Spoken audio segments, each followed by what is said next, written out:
যাচ্ছে ভিন্ন প্রসঙ্গে। পিলখানা হত্যা মামলায় খালাস পাওয়া 250 জন বিডিআর জওয়ান এবার জামিন পেয়েছেন বিস্ফোরক মামলায়। ঢাকার কেরানীগঞ্জে বিশেষ ট্রাইব্যুনাল 2 এর বিচারক ইব্রাহিম মিয়া এই জামিন আদেশ দেন। ফলে তাদের কারামুক্তিতে আর কোনো বাধা থাকল না। জামিন পাওয়া জওয়ানদের চাকরিতে পুনর্বহালের দাবি জানিয়েছেন স্বজনরা। রিপোর্ট করছেন দীপু শিকদার। আদালত কক্ষে বিচারকের আদেশ দেওয়ার পর কান্নায় ভেঙে পড়েন বিডিআরের জামিন পাওয়া জওয়ানদের স্বজনরা।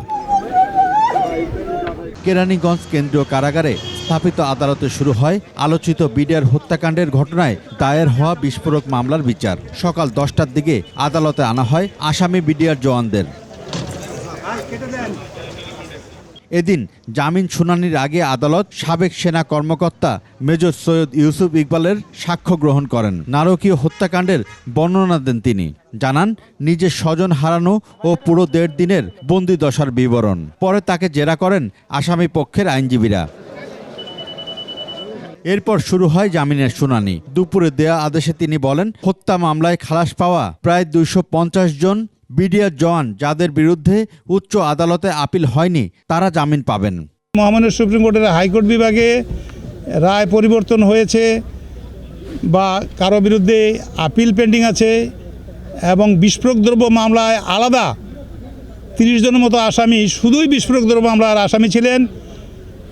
এই আসামি ব্যতি রেখে অন্যান্য খালাসপ্রাপ্ত আসামিদেরকে জামিন মঞ্জুর করা হলো, এই মর্মে একটা আদেশ দেওয়া হয়েছে।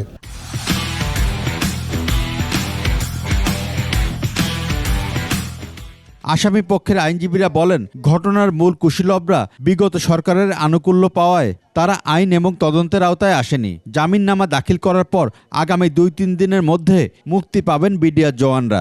মাননীয় আদালত আজকে সব কিছু বিচার বিশ্লেষণ করে তিনি একটি অপিনিয়ন ব্যক্ত করেছেন। হত্যা মামলায় যারা নিম্ন আদালত থেকে তারা খালাস পেয়েছিল এবং যাদের বিরুদ্ধে সরকার কোনো আপিল করে নাই, এই রকম যারা আছে তাদের সংখ্যাটা হচ্ছে প্রায় 250-র উপরে। তাদেরকে আজকে মাননীয় আদালত জামিনে মুক্তি দিয়েছেন।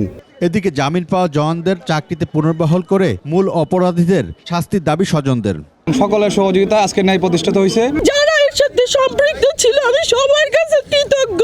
আমরা যেন সীমান্তের লোক আবারও আমরা বাংলাদেশ রাইফেলস চলে যেতে পারি। বহুল আলোচিত এই বিডিআর বিস্ফোরক মামলার সাক্ষ্য গ্রহণের পরবর্তী শুনানি 10 ফেব্রুয়ারি ধার্য করেছেন আদালত। দীপু শিকদার, 21 টেলিভিশন, ঢাকা।